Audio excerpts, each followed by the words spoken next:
Welcome to EWA's FIN LYT podcast. EWA is a fee-only RIA based out of Pittsburgh, Pennsylvania. We hope all listeners of this podcast will benefit as we deep dive into complex financial topics that we will make simplified for you. And we hope that this really serves as a catalyst so that you can make the best financial planning decisions for your family and also save time. Welcome, everybody. Excited to welcome Alex and Ange here. So Alex is a surgical subspecialist here in the Eastern geographically in the States. And Alex and Ange have an amazing story. We're super excited to unpack wisdom. I think this will be very helpful for, any young couple that's working to balance family, financial planning, paying off debt, etc. And then Chris, EWA advisor, has had the pleasure of working with Alex and Ange for many years. So welcome, everybody. Thank you. Thanks for having us. Absolutely. Well, Alex and Ange, do you mind just giving us a quick background? So obviously, there's been a very extensive educational background with both of you before the financial planning started. So can you just give us a quick background of how many years you spent in school? And then from there, just a quick, high level, get us caught up to speed where you are to date. Mm-hmm. So I did undergrad at Penn State University. I majored in kinesiology. And then after that, I went on to graduate school at Pitt. And I got a degree in occupational therapy. So from then I started off actually part-time at a hospital in Pittsburgh and then went full-time. Shortly after that is when I met Alex and ended up moving out of state where he was living and kind of climbed the ladder there a little bit, became a supervisor. And then when we moved back to Pittsburgh, continued in a supervisor role here. And then when COVID hit, actually our little boy, who I'm sure we'll talk more about, has a heart condition. So we decided it was best for our family for me to stay at home with him. So that's kind of where I stand right now. Just a quick snippet. I'd love to get back to work. And that's our goal. So we just kind of have to, it'll take some planning with the kids' schooling and how many activities we have now. But the goal is to get back to work at some point, whether it be part-time, full-time, whatever it is. But so right now I'm just at home with the boys. Awesome. So happy family, 2 kids. Alex, I know from your perspective, there was many, I'm adding it up in my head. Was it 13 years? 13 years, 4 years of college, a year off after college, then 4 years of medical school, and then 5 years of residency. Wow. Okay.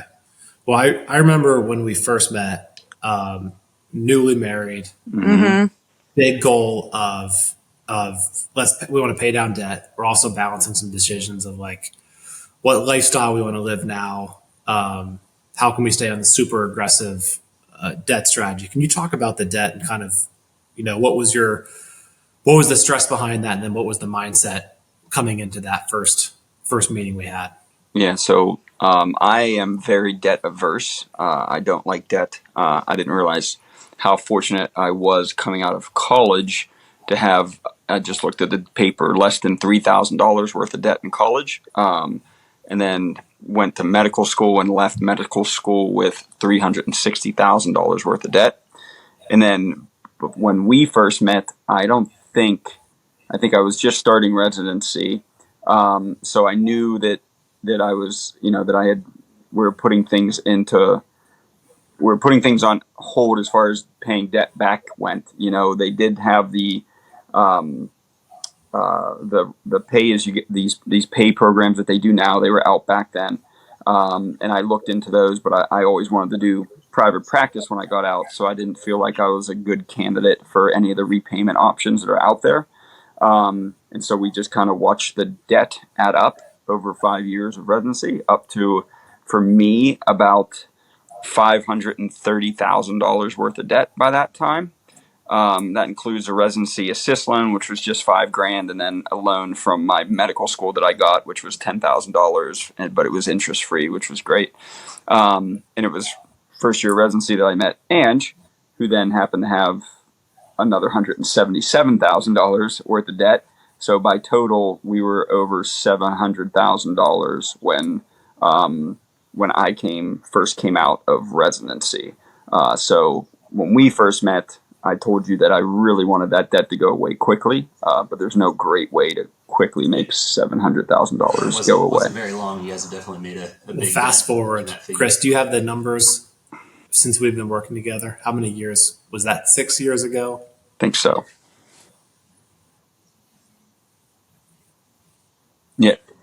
Yeah, we're down to 116,000 right now at Okay, so 2.2%. So you refinanced back when interest rates were lower. Mm-hmm. So it basically in less than 6 years, you're 85% of the way done. Impressive. Correct. Mm-hmm. And so we just talked about this yesterday. We've essentially paid over $550,000 in after-tax money to loans at this point. I mean, when our first year, when I first got out of residency, it was $10,000 a month to loans every month, $10,000 a month. And my first signing bonus, I took the job partly because I could get a loan forgiveness check.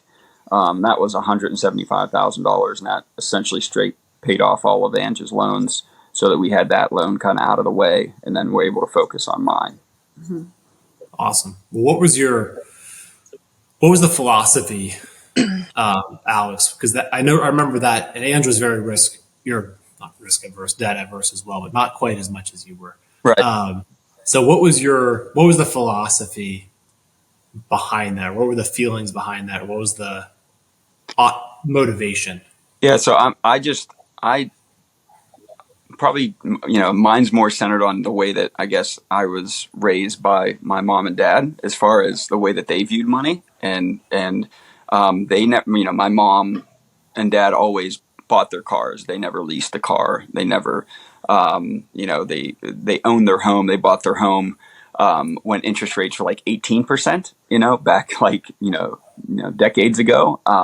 But they paid that house off in like 4 years, they said, when they were on a 30-year mortgage. So like they did everything they could to pay down their loans. And for two people that never went to college, they've done really well financially, without having to do extra work, without trying to make side gigs to make money, or invest in fancy investments. They've just kind of worked normal jobs and put money away like they should.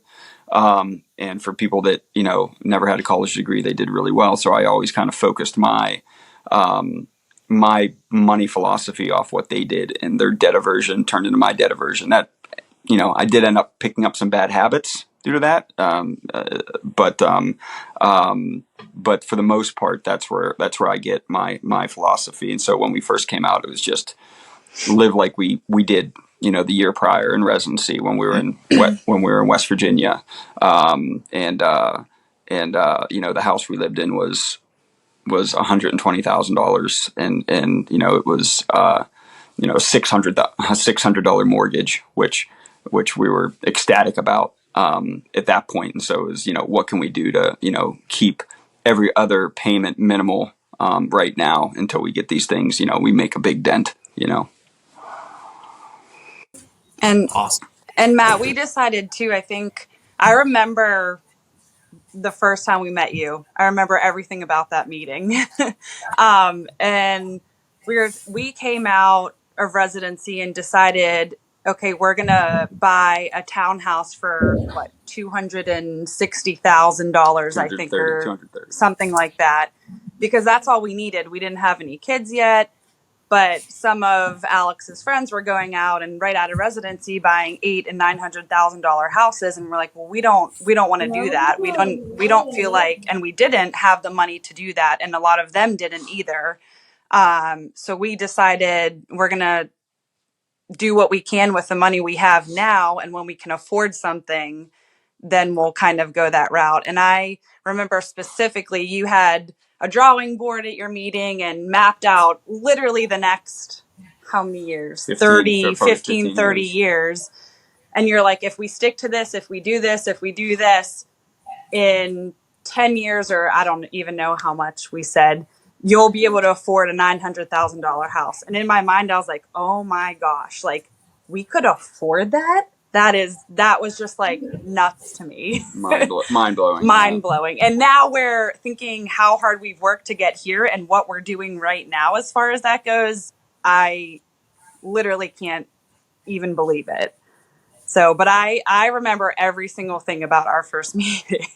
That's awesome. Yeah, I have. So when it comes to financial stuff, I have like sometimes I feel like I photograph. I remember the exact whiteboard in the South Hills. Yeah. So, Yeah. well, so there's obviously to get to where you are, a lot of sacrifices have been made. So you mentioned, Alex, those childhood memories that you saw your parents go through just kind of instilled in you.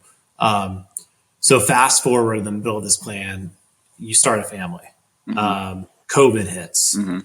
There's I remember lots of stresses were induced inside of your plan. So can you give us just an insight into that? And then how did you successfully, because everyone probably looks at your family and says, wow, it's a perfect family. They do well, very well respected in the community. But on the underside, like what people don't see is there was a ton of stress that you guys had to manage. We only know this being, on your team here from an advisor perspective, but how did you get through all of that you did?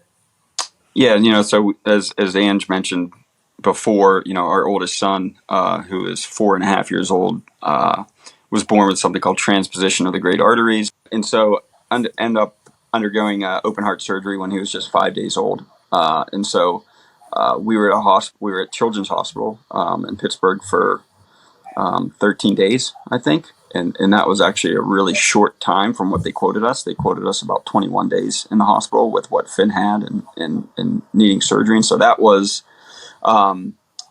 we get out of residency. We go on our honeymoon. We find out we're pregnant. Lots of happiness. Thanksgiving and the holidays roll around, and we're excited to spend them with the family. And we get news on that 20-week ultrasound that we're in outside of Pittsburgh, and they say you got to go down to Children's now to get an echo for your kid's heart, who's not even born yet, 20 weeks. And so we head down there, and they say you have transposition of the great arteries, and fortunately I'm in a field where I don't quite understand, I remember learning about it, but I don't know what it all entails now. But I fortunately had had some good friends that were able to kind of give me the rundown on what it meant and what we could look forward to and what, what the path ahead lied. And so we, had that to worry about. And so everything was kind of forgotten for a while as far as money. I still went to work and made, and made payments and all those things up until, the time he was born. And then actually I only had 2 weeks off. So my first day back, I drove Ange and Finn home and then from the hospital and then went to work that afternoon. And so that was really difficult. Not for, difficult for me, but, difficult for my wife to have this all happen and have to process all of this trauma and something that really more people than go through. It does happen. It's not, it's not terribly uncommon. Like 1 in 100 childbirths has some type of heart defect. So there's more people out there than so we went through all this and then we get into, and we're in I had been, whenever I found out about Finn and his heart, we decided that I was going to go part-time. Mm-hmm. So that was kind of already managed with my work. So coming back from maternity leave, I was going to go part-time, which was helpful. So I did 2.5 days a week at work after Finn was born, after we were home for 3 months or so. 3 months or so. And then it's a year and he's about to turn 1 and we have news of this new virus and then a little bit before he was 1 and COVID hits and now we're really terrified because we have a disease that is now telling us, it's a respiratory disease, but it also, hurts the heart. And so really did a lot of precautions to try to keep Finn safe. I mean, we were completely isolated for 3 years. About 3 years, probably 2.5, completely, where we would say, hey, we want to know more about this before we start maybe exposing Finn to it in schools. And so during that time too, I got pregnant again. Quit my job completely when I found out I was pregnant because we still didn't know a lot about COVID, and since I had previous issues with pregnancies, what it would do to me if I did catch it then. So I quit my job, stayed home full time, had a 1.5-year-old, was pregnant, and completely isolated, which was the hardest thing I've ever done in my entire life. which meant her taking care of the kids, me helping when I got home, but not a lot of, we moved back to the area to get help from the grandparents, but we were still really cautious about them coming over to see the kids. And so it was a lot of work for Ange and a lot of isolation for her and the kids. And for me, it meant going to work and then coming back and seeing the kids, but also always wanting to be home because I knew Ange and the kids needed the company. So I went to work, but it was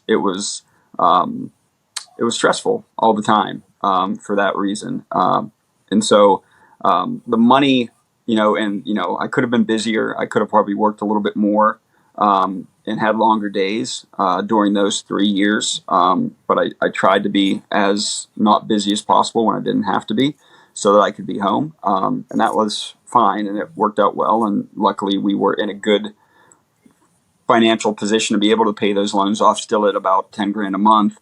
During COVID as well, we did end up moving out of our townhouse. Yeah.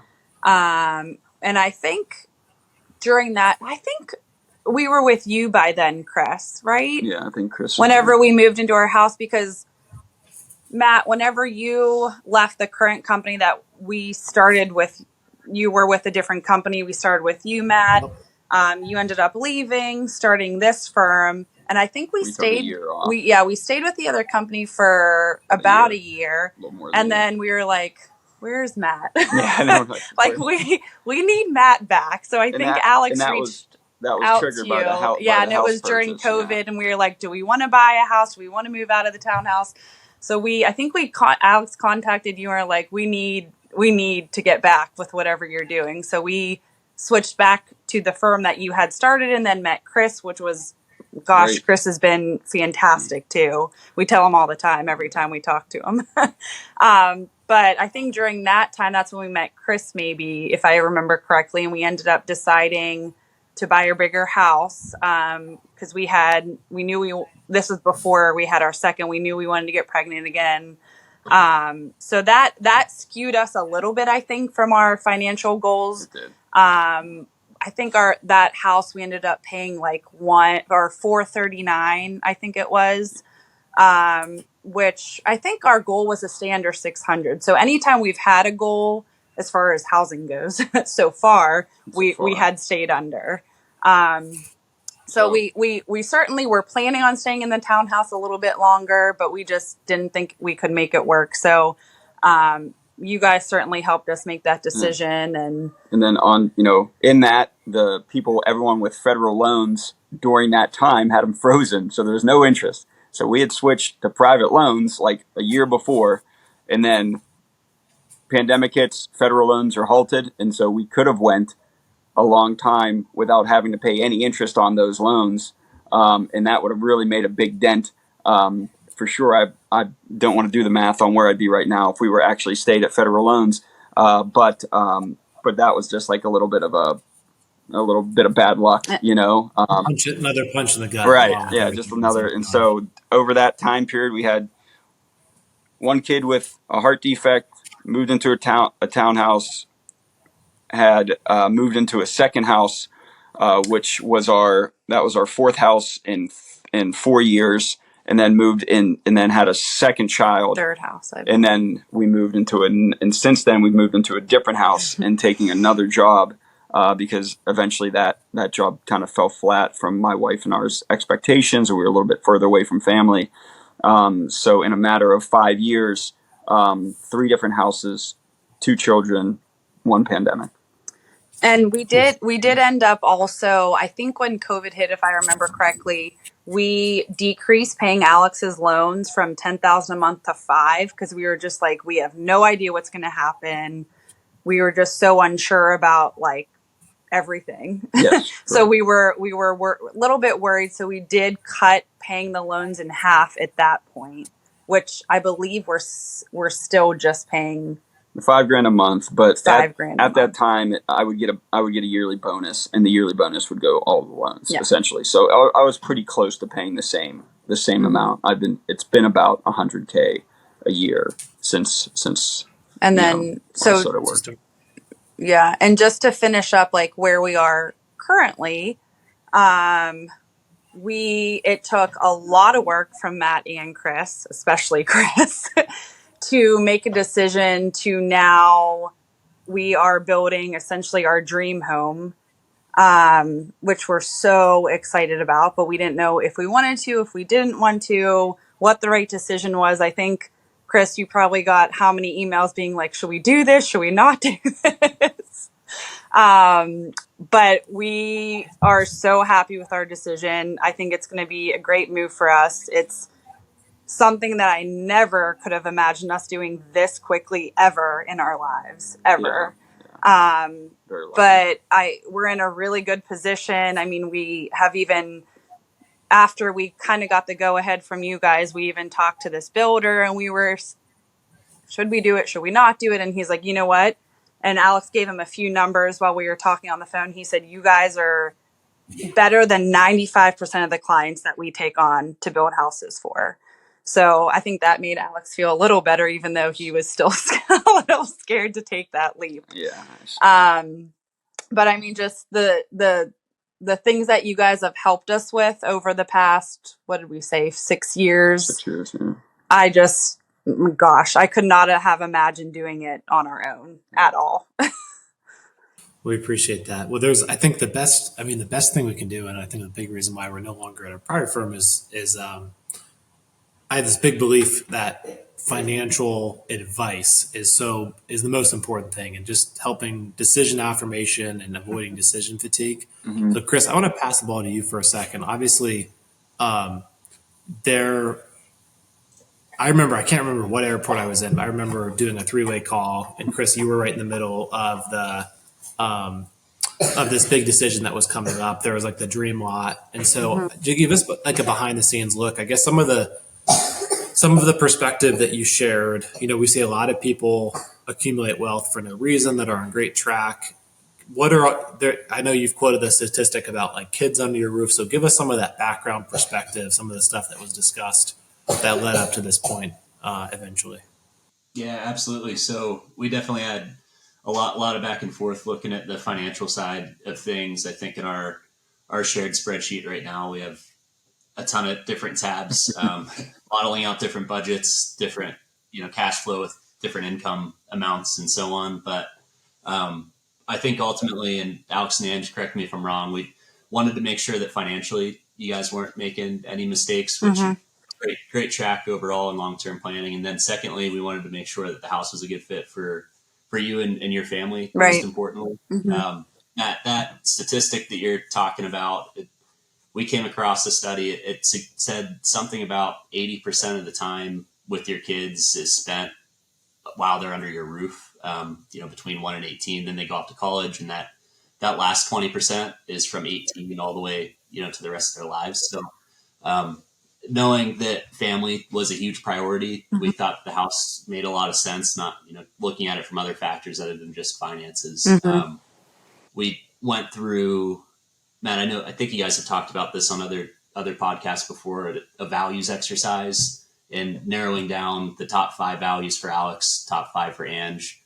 And all of them continued to point back to the house being a good fit for them. And, as long as we can keep things on track financially, of course, but biggest reason is wanting to have a place to spend time and create memories with the family, which, looking forward to hearing about that, all those stories whenever you guys move in. Yeah. Soon. Alex and Ange, can you tell us a little bit about your the back and forth? What were the pros and cons, and then was there any certain catalyst that led you finally to pull the trigger? Like, Um, we're doing this. yeah. So, I mean, obviously, one of the biggest pros for me personally is I was hoping that in our future we could live in a new house that I could essentially I love the design part of a house. So I love being able to pick this and pick that and kind of design it to be our own. Every Our townhouse was new that we moved into, but it was very small. We didn't get in time to be able to like pick details out about it. But every house we've been in since then has been fairly old. Mm-hmm. We have found that things break down very easily when you live in an old house. Um, and we just decided that building, it may be more stressful initially, but we could make it our own. Um, and so we just thought, I mean, I just would love to design a house essentially, which has always been my dream. If we couldn't do that, that's fine too. Like it wouldn't bother me at all. That was a pro. The biggest pro for us and why we decided to do it was we want a space big enough where if my parents ever needed to come live with us, if Alex's brother ever needed a place to stay, we would have the square footage and the space to be able to have people stay at our home for however long that they needed. Every single day, I still get excited and just thinking about like, oh, my sister just turned 40 and we had a 40th birthday party somewhere. Like, oh man, if we were already in that house, we could have just hosted everybody over. Like, I cannot wait to be able to do that. So it's really just being able to have family over, be able to, like Chris said, what we've talked about, make special memories there with our family. So really the biggest thing that made us say yes was knowing that we would have a big enough house to be able to have family over anytime that we wanted to. Alex actually is the one that wanted to do the house. We both were kind of iffy on it. Just because it is a lot of money. That was probably the only con to this house is it is the most money we will ever spend on anything in our lives. But we just thought it was going to be worth it with having somewhere for everyone to be able to come and converse and have holidays and the kids to grow up there, hopefully till they're in college and have a place to stay or bring friends back to. So our thinking about family is the biggest thing that got us to say yes. For me, it was being grounded. We had, to run you back, we were in a house in residency. We moved from there to a townhouse, from there to another house, and now we're currently in a fourth house that's rental. a rental that we're doing right now, which is the best decision we made financially, and one that, again, I will thank Matt and Chris for, because Ange probably never would have went for it if they didn't say yes. That's absolutely the right move to make right now. And so for me, it's going to be the fifth house in 7 years for us. It's a lot of moving around, and certainly in medicine, we tend to do that because people are in somewhere for school, which is, then that you're in somewhere for college, you're in somewhere for school, then you're in somewhere for residency, then you're going somewhere to work. And like, I think something like 60 to 70% of physicians leave their first job in 2 years. So it's like a super high number that leave quickly after their first gig. So you're just moving and moving and moving. And for me, it's about knowing that I'm happy with the job that I have right now. I feel well compensated. And I feel like we're going to be in this next house for 20 or 30 years. And I never have to worry about it again. And I don't ever have to hear anything from my wife about how old something is, or if something breaks down, or if they didn't like the design of something or the room. So it's really great and fortunate to be able to do that finally. We're not getting any younger, so it's, this isn't that for a lot of people that have two kids and are settled down. It's usually earlier on in the process that you know where you're going to be for a good amount of time. And Chris, you said something once that I think kind of stuck with Alex too. I think it was you, Chris, that said it, but you said that you had clients and they had saved and saved and saved and saved and saved all their lives. And I think they were like in their mid 60s. And then one of them ended up getting fairly sick. I don't know if you remember telling this story or not, but they had essentially, I think it was terminal. And so they saved all this money, never went on vacations, never did this or that. And then that was it. So I think that kind of stuck with me a lot and I think that helped Alex a lot thinking about the future and things. And finally now where he's okay, like spending a little bit of money going on vacation or we're going to Nemacolin for the first time ever, which in Alex's mind is an insane amount of money to spend to go somewhere for 2 days, money, yes. which I agree it is a lot, but just making those memories, like we're going to take Finn or our kids for their birthday, Finn and Bo. Finn's turning 5, and we're like, let's just do it because he's turning 5. He's on spring break. Like Alex has off work. Let's go somewhere. Like take the kids and do it. It's a couple $100 for a few days, but they're going to remember that forever. So I think same thing with the house. Like this is going to be a place where they can just run and play and have so much fun. And like when we did the exercise with you, Chris, I think that helped tremendously because I think we just kept emailing you continuously being like, we don't know what to do. And then you said, let's do this exercise. And you and Matt talked and it helped so much to be like, yes, this is the right decision. Cause we did almost say no multiple times. And then when we said yes, after we did that exercise, it felt different and it felt right to say yes. Saying no felt weird and uncomfortable, but saying yes just felt like the right decision for this house. When I mentioned, I got a lot of habits from my parents, and I said bad habits. One of them would be that I don't really know how to spend money because of the way that, I was raised. We went, we had pizza Friday nights and that was our night out. We never ate out. We took a nice summer vacation every year. And spent a week somewhere at the beach every year, which was great. But when Christmas rolled around, I generally got the things I wanted. So I never felt like we were struggling ever. And we did well, but my parents weren't, and aren't, good spenders. They've saved really, really well. And they're really good at saving. And so I picked that habit up, but I wasn't great at spending. And, I think, one thing I'm trying to learn to be better at, and one thing that Ian just helped me and Chris has helped me with is to be okay spending some money when it's worthwhile. Certainly this is, the housing thing that's a big time decision. And so that was a lot more stressful than other decisions. But now it's a lot easier for me to say, yeah, it's okay. Let's take a 2-day trip, and spend this money that maybe I didn't have set away for that trip. Those things. And, I think I've talked with you, Matt, about Ramit Sethi and that financial end of the spectrum where it's about, living your rich life, right? The life that you imagine is the best life for you right now. And not in, still having a future in mind and still making sure you're saving and still making sure you're prepared for retirement, and for your kids' colleges and for the important things.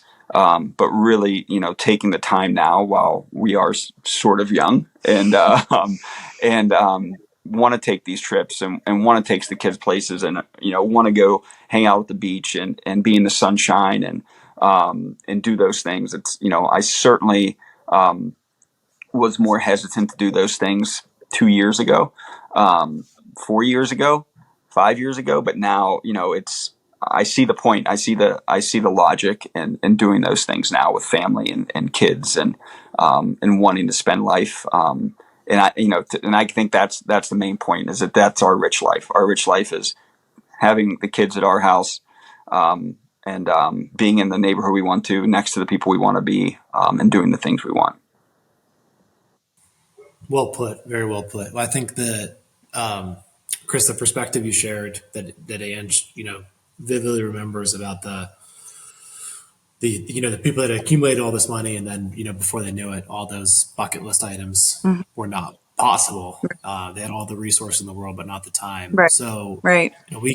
kind of define, I think a good financial plan is really, it's constant work. It's an artwork. It's, the best financial decision is always going to be save, save, save, save, get good rates of Right. return, and maybe ignoring those memories and, family. And all. But then on the flip side, the best lifestyle decisions could ruin you financially in the Hmm. future. So having like that tension of figuring it out and making sure that those values that Chris mentioned are the leading mechanism of how to make decisions. Hmm. So I mean, honestly, I'm very proud that you guys like went through with this house. So many people have so many regrets, and you have the right disciplines in place that there's no question you're going to stay on track in your financial plan. I think if anything, you'll still over accumulate, knowing Alex's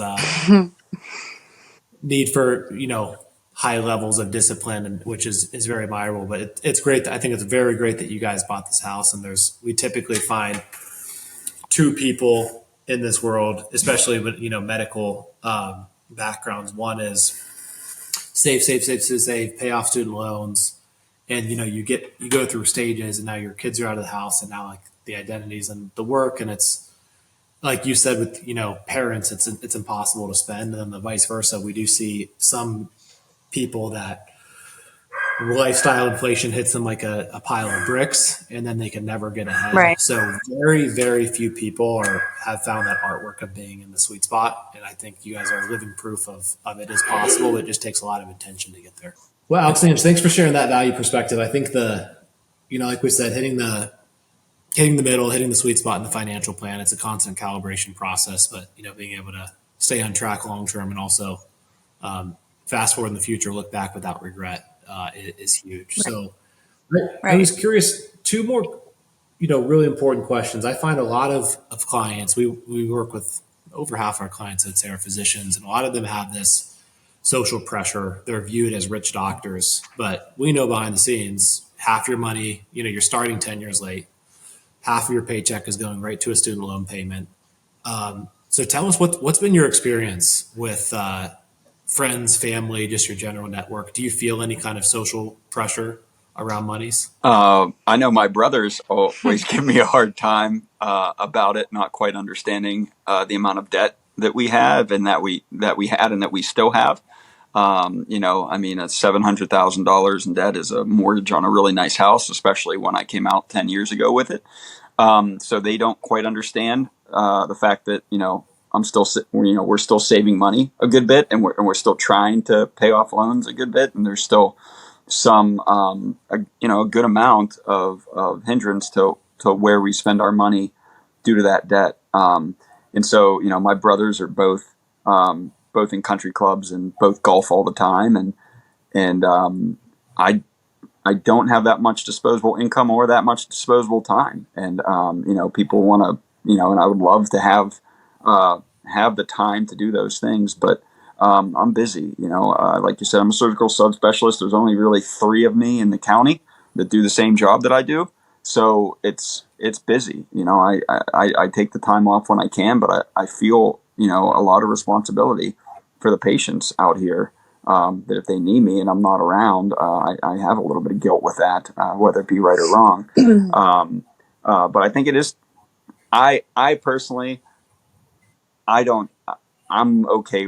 I don't care what people say or think about the way that I spend my money. I drove a '98 Honda Civic for 10 years. That I had to force him to give up. She had to force me to give up, and it still That ran. had rust everywhere. It was a beautiful car. And so like, I'm fine with that. Right now I'm driving a 10-year-old car with 100,000 miles on it. It's a nice looking car, but it's an old car, and it sounds like terrible because the muffler's always bad on it, and I get it fixed all the time. But I'm fine with it. I don't really usually care too much about those things. No, Alex doesn't at all. But so here's an example, I guess. We went to Chicago you had a conference. I had a conference, so yeah. I went with Alex. And this was a complete surprise to me. Alex said, "Hey, do you want to walk down the street? Let's go to this one store." And it was a designer store. I'm like, what do you mean, let's go? I was like, I don't want to just look at something. I don't want to walk in and be like, oh man, I wish I had that. He's like, no, let's just go. And I was like, okay. So we go in there and he bought me a purse, first designer purse ever. This was a very, very odd thing for Alex to be okay buying. And I don't ever ask for that type of thing. Obviously, I will mention that I like it. Yeah, Any woman probably would. But I have never put pressure on Alex to buy it or anything like that. So that was a very nice but very big surprise for me. First, probably expensive thing we've ever bought, and that was just this past year. As far as like clothes or anything like that goes. So when we did tell Alex's brothers, and they said, what do you mean this is the first thing you've ever bought? Like, you could buy 10 of these in a month. And so I don't think that they understand. I mean, you could look at anybody and be like, okay, you make this much a year. That doesn't mean anything. So there's so many more aspects to look at than just what your yearly salary is. So I do think that when someone says, oh, you're a physician, oh, you're a surgeon, you're in one of the highest paid specialties in the country, it still doesn't mean anything, because there's bills, there's loans, there's this, there's that. And I think it, like you said, Matt, there's a lot of probably social pressure, but I will say Alex really doesn't care what people think as far as how he spends his money. So I think 2 to 3 decades ago, certain things were expected, but it's just not the same anymore. The amount of debt that people have. I was really fortunate. If I went to a really expensive undergrad, but luckily I made the decision not to go to a big state school out of state like I was going to, and I stayed in state at a private school that gave me a lot of scholarship that I only left there with less than $5K, less than $3K. Of debt. If I had gone to an expensive undergrad, we would have been almost $1 million in debt. Absolutely. Well, valuable perspective. And that's, I think not being able to, or not blocking out the noise, Alex, you said, not care. That's a super important skill, especially as a physician who, you have the perspective of, how hard you work and what the actual financial situation is. Well, Ange, I want to ask you, for all the, and obviously, you were in a very high level of your profession that you gave up for a couple of years. We're talking about going back, but from the perspective of taking a backseat, so a spouse married to a high income earning, this could be physician or any other career path, starting a family, going through a normal amount of debt, what piece of advice would you give for someone just starting that journey, sitting in your seat? Oh, sitting in the wife seat of being at home. So sitting in the perspective of, of a spouse being married to a high stress, highly time involved, managing student loans, starting a family, navigating, these big life decisions. Obviously, you went through a lot of stress. I wanted to see from your perspective, what piece of advice would you give to someone? Let's say a sibling was about to start the same journey you were 6 or 7 years ago. What pieces of advice would you give? I would just say, it's Alex's profession, I think, was recently named like one of the most stressful jobs. Luckily, Alex handles it very well. He doesn't bring it home, I don't think, a lot. So I don't feel that pressure from his job. I miss work a lot. I never wanted to, I love my kids, but I never wanted to be a stay-at-home mom. So we're trying to deal with that. But honestly, I would just say it takes time. I know people that, being a doctor's wife, they wanted to come out, they wanted to buy this, they wanted to buy that. Like, yes, probably eventually you will be able to do those things. You will be able to buy a designer purse or buy the car or buy the beach house, but it takes time. And I think people nowadays don't like to be patient.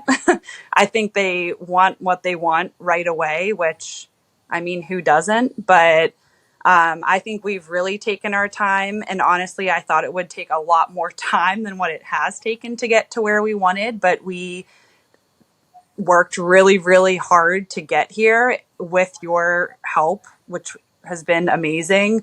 And I just think people need to be more patient, and not expect things immediately to happen. And so I guess my advice is you'll get what you want eventually, likely, if you work hard at it. Awesome. Patience. I agree with you, Ange. I think we have a somewhat of an epidemic of, I think there's a whole book written on that, the comfort crisis of balancing, putting some of the good stuff on hold, but at the same Right. time, meeting the middle of, Hmm. living life today as well. But Alex, Right. how about you? What perspective would you give to someone, a young family, just about to sign their first contract as a physician, but strapped with, let's say between $500 to $700,000 of school debt, and with all the pressures that you feel as you're from a family or other physicians of buying that $100,000 car, buying the dream house? What piece of advice would you give to a young family just about to start down that journey? Yeah, be comfortable with who you are and the things that you're okay with. It's easy for me to say no to things because I'm fine with it. It doesn't, He has a harder time saying yes. and I have a harder time saying yes. But it's easy for me. It's easy for me to say no to things because I don't need those things, and I never did. We're very fortunate to be in the position we are. And with increased income, yes, comes increased spending, and that's fine because we also donate a lot more money now than we ever have before to things that we really care about. Things that are really close to our heart with our son and some other family members that allow us to put our money to good things. I'd say specifically for people coming out of school with the debt that I came out of school with, look at these new programs that they have, the pay as you earn programs and the repay as you earn, and these things that allow you to work for nonprofits and pay over 120 months, minimal payments, and then loans are forgiven and you're not taxed on it. Be careful, for people to be careful with that last little bit of it. I knew about those things, and I said I wanted to go into private practice, and so I didn't want to do those payments. That looking back, I'd be done by now had I done those payments. If I went into a non-for-profit job, and I wouldn't still be paying these loans back. So it's something that I think about, or that I know was an option for me, and I know I consciously made the decision to not do that because I wanted to try the private practice realm, which I ended up not sticking with. I'm essentially hospital employed now, so I think. From that aspect, for people in that debt coming out of school, look at all those things. Be mindful of the options for debt repayment. And you hear these different financial. If you're listening to this podcast, and you're a physician, you probably listen to the White Coat Investor, who's the big name, and he always says live like a resident, and I think that's reasonable to do. I think some people take it a little extreme. I think there should be a little bit of a bump, and you should live a little bit more comfortably when you get that bump. But make sure you have your goals in sight, and I think it's the exercise that we did, making sure you write down the most important things to you, and get those things accomplished quickly, and then you can really do what you want with your money after that. Awesome. Get a financial advisor. If you're not comfortable with it, some people like doing it and do that. I'm not great with it. I don't know the ins and outs of it. You don't have the time to do it. I don't have the time to do it. And find somebody that, like the gang here that have your best interests in mind. Well, big takeaways there. And patience, again, I think is absolutely huge in a financial plan and family, especially for any kind of medical family. And then Alex, lots there, but I think the most powerful thing that people struggle with, especially today, as you said, the ability to say no. And I always have heard the quote: the most successful people in the world say no more than they say yes, so they can focus on what matters. And I think that speaks for itself, being that you're in the one of the hardest, but highest paid. So from all looking at it, to get to where you are at such a young age, from your subspecialty, et cetera. You don't get there by saying yes to everyone. You Right. have to stay Right. dialed in and stay focused and focus on the vital task at hand. So I think in a distracted world, that's huge, solid advice. So perfect. Well, thanks so much for joining us. Any closing remarks before we close up here? I don't think so. We're lucky. That's all. We're very lucky. Well, keep up the amazing work. You guys have done a tremendous job, and not a lot of people will be able to make this big decision that you set yourself up. But I have the feeling that 10, 20 years, you're not going to have, everyone has regrets, but yours are going to be very few from a financial perspective. So I hope so. I hope so too. awesome. Well, thank you both for joining. Thank you, guys. Thanks, guys. Thanks for tuning in to our podcast. Hopefully you found this helpful. Really hope this is as beneficial and impactful to as many people across the nation as possible. So hit the follow button. Make sure to rate the podcast, and please share with any friends or family members that would also find this beneficial. Thank you very much.